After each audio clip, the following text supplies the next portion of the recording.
Saudara tim hukum TKN Prabowo Gibran Oto Hasibuan dalam sidang sengketa Pilpres 2024 menyinggung soal narasi tuduhan Prabowo Gibran curang.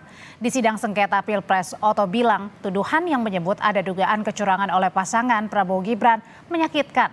Oto menegaskan tuduhan itu menafikan dukungan 96 juta pemilih Prabowo Gibran. Yang mengarah kepada Kemudian M. Faiz Kurniawan. narasi-narasi yang dikembangkan dan yang dibangun seakan-akan rakyat memilih Prabowo Gibran adalah karena kecurangan dan karena adanya bansos. Terus terang, hal ini sangat menyakitkan dan melukai hati masyarakat Indonesia dan menafikan hak mayoritas rakyat Indonesia untuk menentukan pilihannya dengan bebas. Karena rakyat Indonesia memilih Prabowo Gibran sebagai presiden karena mereka mencintai dan menginginkan Prabowo Gibran sebagai presiden dan wakil presiden Republik Indonesia. Sementara Ketua Tim Hukum Ganjar Mahfud Todung Mulya Lubis dalam sidang pertama menyebut Presiden Jokowi melakukan nepotisme di Pilpres 2024. Todung bilang nepotisme melahirkan penyalahgunaan wewenang untuk memenangkan pasangan Prabowo Gibran satu putaran. Persidangan perkara nomor 0. Adanya nepotisme yang dilakukan oleh Presiden Joko Widodo yang kemudian melahirkan abuse of power, terkoordinasi guna memenangkan pasangan calon nomor urut 2 dalam satu putaran. Nepotisme yang dilakukan oleh Presiden Joko Widodo dalam Pilpres 2024 dilakukan begitu rapi, secara terstruktur, sistematis dan masif, yang pada akhirnya membuat Pilpres 2024 hanya menjadi aksi teatrikal belaka. Presiden Joko Widodo menolak mengomentari soal jalannya sidang sengketa Pilpres. Baik Timnas Anies Muhaimin maupun TPN Ganjar Mahfud menyebut nama Joko Widodo dalam gugatan terkait soal dugaan kecurangan Pilpres. Apa untuk apa? Saya tidak mau berkomentar yang berkaitan dengan MK. Ya. Dan sebagai pihak termohon, KPU sudah memberikan jawaban terhadap gugatan tim hukum Anies dan juga Ganjar soal sengketa hasil pemilihan presiden. Pihak terkait dalam hal ini Paslon 02 juga sudah memberikan tanggapannya soal membahas bantahan KPU dan juga tim TKN Prabowo Gibran terhadap gugatan yang dilayangkan oleh Paslon 01 dan juga 03 di sidang sengketa Pilpres. Kita sore hari ini sudah bersama dengan anggota tim hukum TPN Ganjar Mahfud Suparman Marzuki dan anggota tim hukum TKN Prabowo Gibran Martin Simanjuntak. Selamat sore Bapak-bapak. Selamat sore Mbak. Selamat sore Pak Suparman, selamat sore. Selamat sore Bung Martin. Ya, saya mau ke Bang Martin dulu. Bang Martin, ini kan TKN ini sudah merespon ya tudingan adanya dugaan abuse of power alias penyalahgunaan kekuasaan kubu TPN Ganjar Mahfud ini disebutkan. Nah, ini responnya apa Bang? Ya, yang pertama begini ya. Masyarakat ataupun warga negara Indonesia ini sudah pintar ya, dan juga mereka juga beradab. Mereka itu punya hak untuk memilih ya, dan kewajiban untuk memilih ya berdasarkan akal sehat dan hati nurani. Nah, kalau misalkan ada yang pernah menuduh seluruh masyarakat Indonesia yang jumlahnya 58% lebih itu memilih karena ditekan oleh kekuasaan, maka ya yang menuduh itu harus dapat membuktikan sesuai dengan asas hukum actori incubit probatio ya. Sayangnya yang kami lihat dalam permohonan PHPU nomor 2 di mana sebagai pemohonnya adalah pasangan Bapak Ganjar Pranowo dan juga Mahfud MD yang diwakili oleh penasihat hukumnya, semua tuduhan-tuduhan itu sifatnya naratif ataupun hanya berdasarkan narasi tanpa pembuktian yang jelas.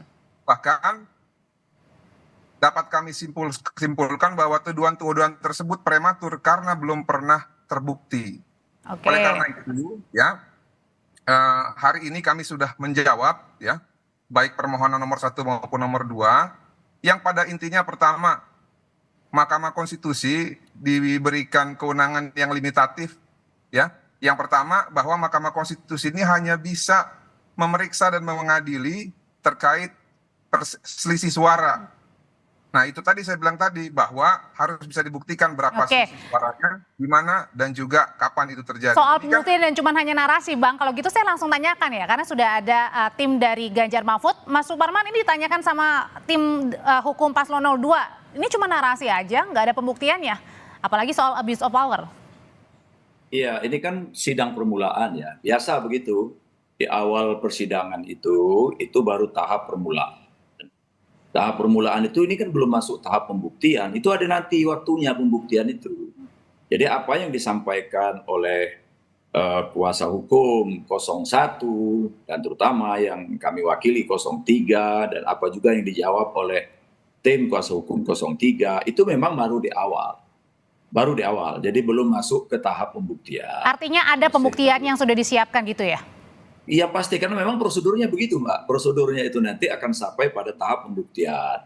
Menghadirkan saksi fakta, menghadirkan dokumen-dokumen, menghadirkan ahli, menghadirkan petunjuk-petunjuk. Itu kan alat-alat buktinya. Itu nanti itu ada waktunya sendiri. Belum waktunya. Belum waktunya Bang Martin.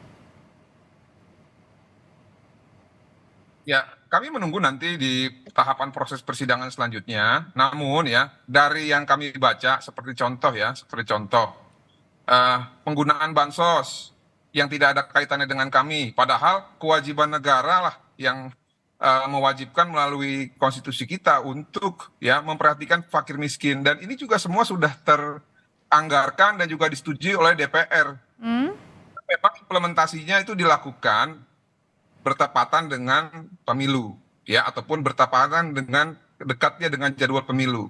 Nah, ini kan juga tuduhan-tuduhan yang mengatakan bahwa politisasi bansos, lalu adanya penggunaan instrumen kekuasaan.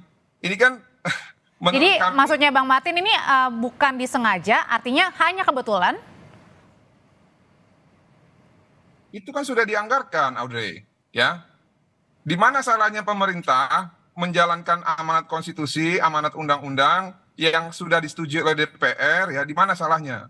Apalagi kemarin sempat ada badai El Nino yang terdampak pada hasil ataupun dalam tahap agriculture kita ataupun pertanian gitu loh, ya. Oke, kalau gitu sebenarnya Mas Suparman, apa sih sebenarnya ingin ditampilkan ya oleh tim hukum dari Ganjar Mahfud ini soal tadi adanya abuse of power, penyalahgunaan kekuasaan atau kewenang, tadi juga dibilang ini sebenarnya bukan ya memang ada dalam anggarannya yang disebutkan dari 02, apa sebenarnya yang ingin dibuktikan ke publik? Iya, pemilu ini kan satu rangkaian proses. Bukan hanya ketika kita melakukan pencoblosan, tapi ada namanya pra-pemilu, pelaksanaan pemilu, dan pasca pemilu.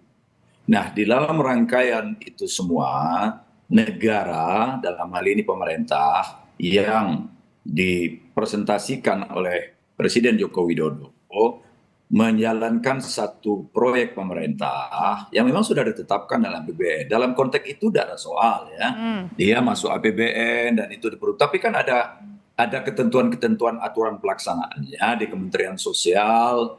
Bansos itu kapan harus diberikan, jumlahnya berapa, dan itu sudah ada by name, by address, siapa yang berhak menerima dan seterusnya.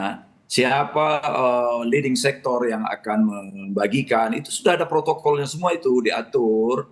Tetapi dalam pelaksanaannya kuat sekali indikasi bahwa Presiden Joko Widodo mengambil posisi yang membagikan bansos itu berpihak kepada paslon 02, sudah terang-terang itu. Nah, itu yang diuntungkan. Memang belum tentu 02 pasangan Gibran dan Pak Prabowo yang melakukannya atau timnya. Kita tidak sampai ke situ. Tapi ini dilakukan oleh institusi negara langsung. Langsung institusi negara memanfaatkan uang rakyat, uang APBN. Makanya di situ apakah benar disebutkan TSM-nya itu terstruktur, sistematis, dan masif? Gini, itu nanti kan akan dibuktikan. bahwa yang menjadi poin dari 03 dan saya dengar juga poin dari 01 itu ada penyalahgunaan wewenang, ada penyalahgunaan kekuasaan yang sifatnya TSM. TSM itu bukan alamatnya untuk konsep tentang perselisihan pemilu, tetapi TSM dalam konteks penyalahgunaan wewenang. Nanti proses pembuktiannya akan kita jalani. Itu. Bang Martin, itu TSM-nya nanti pembuktiannya akan dijalanin, bukan soal perselisihan hasil pemilunya atau hasil penghitungannya, tapi juga terstruktur, sistematis dan masifnya ini soal penyelenggara negara yang ikut campur. Ya, oleh karena itu dalam jawaban kami, ya khususnya pada poin eksepsi, kami menyampaikan bahwa permohonan ini salah alamat, ya. Kenapa? Karena sudah ada kewenangan lain yang harusnya mengatur itu, yaitu di Bawaslu berdasarkan Undang-Undang Pemilu tahun 2017. Nah, apa sih sebenarnya kewenangannya MK? Mungkin sudah ada laporan tapi nggak ditanggapi dari Bawaslu mungkin, Bang? Ya itu soal lain. Tapi kan ini kita berbicara mengenai hukum acara. Kita berbicara mengenai kewenangan lembaga untuk mengadili. Nah, kalau misalkan kita sudah ada norma hukumnya, ada hukum acaranya, tidak kita patuhi, nanti negara kita ini jadi tidak ada kepastian hukum. Karena begini, Audrey, ya. Waktu kita untuk menyelesaikan sengketa di Mahkamah Konstitusi ini hanya 14 hari.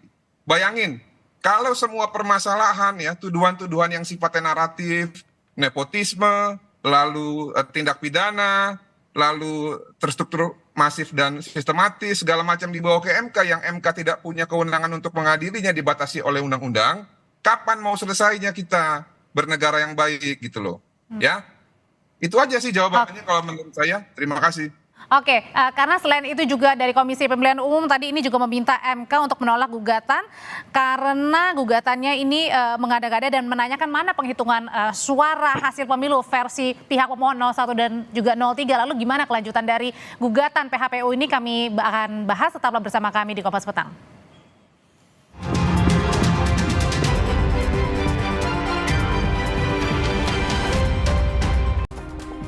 Dalam sidang sengketa Pilpres, Saudara, KPU menolak menjawab tuduhan dugaan adanya abuse of power di Pilpres 2024. KPU beralasan itu kewenangan pemerintah, bukan Komisi Pemilihan Umum.